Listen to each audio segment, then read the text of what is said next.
ಇವತ್ತು ಪುಟಾಣಿ ಕರದಂಟು ಹೇಗೆ ಮಾಡೋದು ಅಂತ ನೋಡೋಣ ಬನ್ನಿ. ಪುಟಾಣಿ ಕರದಂಟು ಅಂದರೆ ಹುರ್ಗಡ್ಲೆ ಏನಿರತ್ತಲ್ಲ, ಹುರ್ಗಡ್ಲೆದು ಕರದಂಟು ಹೇಗೆ ಮಾಡೋದು ಅಂತ ನೋಡೋಣ ಬನ್ನಿ. ನಾನಿಲ್ಲಿ 2 ಕಪ್ ಈ ಥರ 2 ಲೋಟದಷ್ಟು ನಾನಿಲ್ಲಿ ಹುರ್ಗಡ್ಲೆ ತೊಗೊಂಡಿದ್ದೀನಿ, ಪುಟಾಣಿ ತೊಗೊಂಡಿದ್ದೀನಿ. ಅದನ್ನು ನಾನು ಮಿಕ್ಸಿಲಿ ಗ್ರೈಂಡ್ ಮಾಡಿಕೊಂಡು ಈ ಥರ ಜಡ್ಡಿ ಹಿಡ್ಕೊತಾ ಇದ್ದೀನಿ. ಸೊ ಯಾವುದೇ ಚಿಕ್ಕ ಚಿಕ್ಕದು ಪೀಸಸ್ ಆಗಲಿ ಗಂಟಾಗಲಿ ಆಗಬಾರ್ದು ಅಂತ ಈ ಥರ ನಾನು ಒಂದ್ಸಲ ಜಡ್ಡಿ ಹಿಡ್ಕೊತಾ ಇದ್ದೀನಿ. ಸೊ ಇಲ್ಲಿ ಹುರ್ಗಡ್ಲೆ ಜಡ್ಡಿ ಮಾಡಿ ನಾನಿಲ್ಲಿ ಪೌಡ್ರ್ ಮಾಡಿ ಇಟ್ಕೊಂಡಿದ್ದೀನಿ.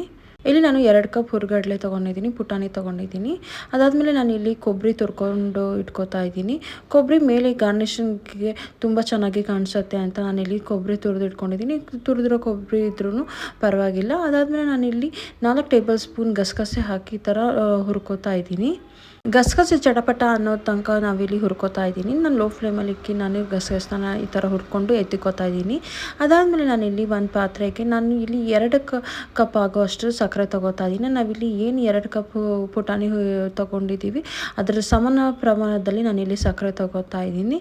ಈ ಥರ 2 ಕಪ್ ನಾನಿಲ್ಲಿ ಸಕ್ಕರೆ ತೊಗೊಂಡು ನಾನಿಲ್ಲಿ 1 ಲೋಟದಷ್ಟು ನಾನಿಲ್ಲಿ ನೀರು ಹಾಕ್ತಾ ಇದ್ದೀನಿ.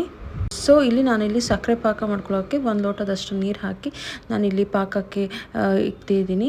ಸೊ ಪಾಕ ಬರೋ ತನಕ ನಾವಿಲ್ಲಿ ಕೈ ಬಿಡ್ದೇ ತಿರುಗಿಸ್ತಾನೇ ಇರಬೇಕು. ಸಕ್ಕರೆ ಕರಗೋ ತನಕ ಸಕ್ಕರೆ ಈ ಥರ ಕರಗೋ ತನಕ ನಾವಿಲ್ಲಿ ಕೈ ಆಡಿಸ್ತಾನೇ ಇರಬೇಕು. ನಾನಿಲ್ಲಿ ಲೋ ಫ್ಲೇಮಲ್ಲಿ ಇಕ್ಕಿ ಈ ಥರ ಸಕ್ಕರೆನ ಕರಗಿಸ್ಕೋತಾ ಇದ್ದೀನಿ. ಇಲ್ಲಿ ನೋಡ್ತಿದ್ದೀರಲ್ಲ, ಆಲ್ಮೋಸ್ಟ್ ಸಕ್ಕರೆ ಕರಗ್ತಾ ಬರ್ತಿದೆ. ಈ ಬರ್ಫಿಲಿ ಇಂಪಾರ್ಟೆಂಟ್ ಸ್ಟೆಪ್ ಅಂದ್ರೆ ಈ ಪಾಕ ಮಾಡ್ಕೊಳ್ಳೋದು. ಈ ಪಾಕ ಒಂದು ಕರೆಕ್ಟ್ ಹದದಲ್ಲಿ ನಾವು ಮಾಡ್ಕೊಂಡ್ವಿ ಅಂದರೆ ಪರ್ಫೆಕ್ಟಾಗಿ ಬಂತು ಅಂತಲೇ ಅರ್ಥ. ಸೊ ಇಲ್ಲಿ ನೋಡ್ತಿದ್ದಾರಲ್ಲ, ಆಲ್ಮೋಸ್ಟ್ ಪಾಕ ಬರ್ತಿದೆ. ಇಲ್ಲಿ ಈ ಥರ ಗುಳ್ಗುಳೆ ಥರ ಬರ್ತಿದೆ. ಸೊ ಪಾಕ ಇನ್ನೇನು ಬರ್ತಿದೆ ಅಂತ.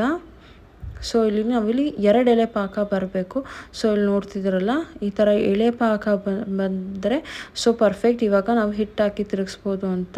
ಇಲ್ಲಿ ನಿಮಗೆ ಎಷ್ಟು ಮಟ್ಟ ಕಾಣಿಸ್ತಿದೆ ವಿಡಿಯೋದಲ್ಲಿ ಅಂತ ನನಗೆ ಇದು ಮಾಡ್ತಿಲ್ಲ. ಈ ಥರ ತೊಗೊಂಡು ಪಾಕ ತೊಗೊಂಡಾಗ ಹಿಂಗೆ ಅಂದಾಗ 2 ಎಲೆ ಪಾಕ ಬರಬೇಕು. ಸೊ ಇಲ್ಲಿ 2 ಎಲೆ ಪಾಕ ಬಂದಿದೆ. ನಾವು ಏನು ಹಿಟ್ಟು ಪುಡಿ ಮಾಡಿ ಇಟ್ಕೊಂಡಿದ್ದೀವೋ ಅದನ್ನು ನಾನು ಇಲ್ಲಿ ಹಾಕಿ ತಿರುಗಿಸ್ಕೊತಾ ಇದ್ದೀನಿ. ಫುಲ್ ಹಿಟ್ಟು ಹಾಕ್ಕೊಂಡಿಲ್ಲ, ನಾನು ಸ್ವಲ್ಪ ಉಳಿಸ್ಕೊಂಡು ಇಲ್ಲಿ ತಿರುಗಿಸ್ಕೊತಾ ಇದ್ದೀನಿ. ಇದನ್ನು ತಿರುಗಿಸೋದ್ರ ಒಂದು ಗಂಟೆ ಆಗಲಾರ್ದೆ ತಿರುಗಿಸ್ಕೊತಾ ಹೋಗ್ತಾ ಇರಬೇಕು. ಬೇಗ ಬೇಗ ತಿರುಗಿಸ್ತಾ ಹೋಗ್ತಾ ಇರಬೇಕು. ನಾವು ಇಲ್ಲಿ ತುಂಬ ತೆಳ್ಳಗೂ ಬರಬಾರ್ದು, ತುಂಬ ಗಟ್ಟಿನೂ ಬರಬಾರ್ದು. ಸೊ ಮೀಡಿಯಮ್ ಆಗಿ ಬಂದರೆ ಸೊ ಪಾಕ ಪರ್ಫೆಕ್ಟ್ ಆಗಿದೆ ಮತ್ತು ಹದ ಕರೆಕ್ಟಾಗಿದೆ ಅಂತ. ಸೊ ಇಲ್ಲಿ ನಾನು ಇಲ್ಲಿ ಸಣ್ಣೂರು ಹಿಡ್ಕೊಂಡು ತಿರುಗಿಸ್ತಾ ಹೋಗ್ತಾ ಇದ್ದೀನಿ. ಸೊ ನಾವೇನಿಲ್ಲಿ ಗಂಟಾಗಿದೆಯೋ ಅದನ್ನೆಲ್ಲ ಇದು ಮಾಡ್ತಾ ಹೋಗ್ತಾ ಇದ್ದೀನಿ. ನಾನಿಲ್ಲಿ ಜಡ್ಡು ಹಿಡಿದ್ರೂ ಸ್ವಲ್ಪ ಈ ಥರ ಇದ್ದೇ ಇರುತ್ತೆ.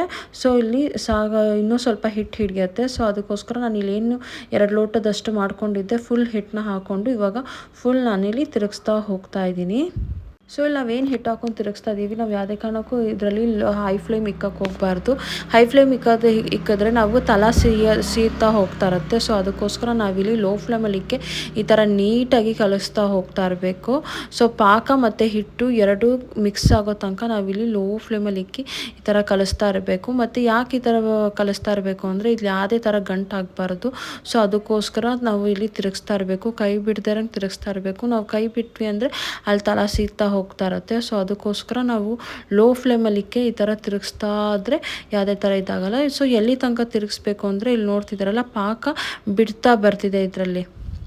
ಸೊ ಪಾಕ ಏನು ಸುತ್ತ ಇದೆ ಅದೆಲ್ಲ ಸುತ್ತ ಬಿಡ್ತಾ ಬರ್ತಿದೆ ಅಂದಾಗ ಇದು ಕರೆಕ್ಟ್ ಹದ. ಇವಾಗ ನಾವು ಒಂದು ಪಾತ್ರೆಗೆ ಬಗ್ಗಿಸ್ಕೋಬೋದು ಅಂತ. ಇಲ್ಲಿ ನಾನು ಒಂದು ಏನು ಮಿಸ್ ಮಾಡಿದೆ ಅಂದರೆ ಸಕ್ಕರೆ ಪಾಕಕ್ಕೆ ನಾನು ಏಲಕ್ಕಿ ಹಾಕೋದನ್ನ ಮಿಸ್ ಮಾಡಿದೆ.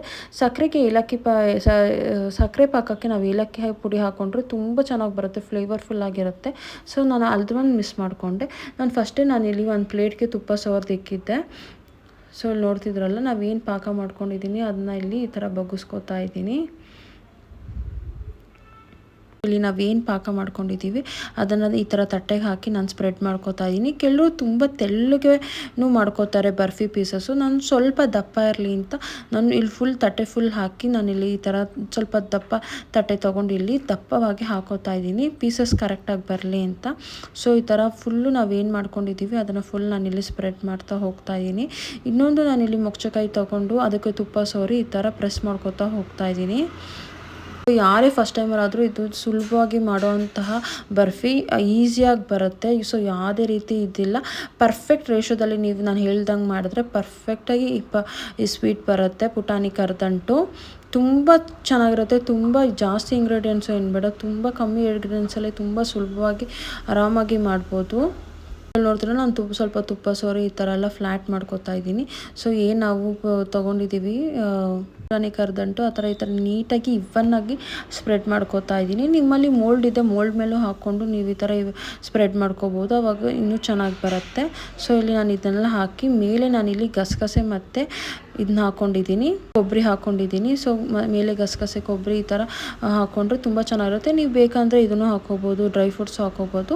ಬಟ್ ಸಾಮಾನ್ಯವಾಗಿ ಉತ್ತರ ಕರ್ನಾಟಕದಲ್ಲಿ ಯಾರೂ ಡ್ರೈ ಫ್ರೂಟ್ಸ್ ಹಾಕಲ್ಲ, ಬರೀ ಗಸಗಸೆ ಮತ್ತು ಕೊಬ್ಬರಿ ತುರಿ ಹಾಕ್ತಾರೆ. ಸೊ ನಾನು ಇದೆರಡೇ ಹಾಕಿ ಈ ಥರ ಪೀಸಸ್ಸಾಗಿ ಕಟ್ ಮಾಡ್ತಾಯಿದ್ದೀನಿ. ಇಲ್ಲಿ ನೋಡ್ತಿದ್ದಾರಲ್ಲ ಪೀಸಸ್ ಎಷ್ಟು ಚೆನ್ನಾಗಿ ಬಂದಿದೆ ಅಂತ. ಒಂಚೂರು ಒಡಿದೇನೆ, ಒಂಚೂರು ಇದಾಗ್ದೇ ಸೂಪರಾಗಿ ಬಂದಿದೆ ಪೀಸಸ್ಸು. ಈ ರೆಸಿಪಿ ನಿಮ್ಗೆ ಇಷ್ಟ ಇದ್ದರೆ ಪ್ಲೀಸ್ ಲೈಕ್, ಶೇರ್, ಸಬ್ಸ್ಕ್ರೈಬ್ ಮಾಡಿ. Thank you for watching.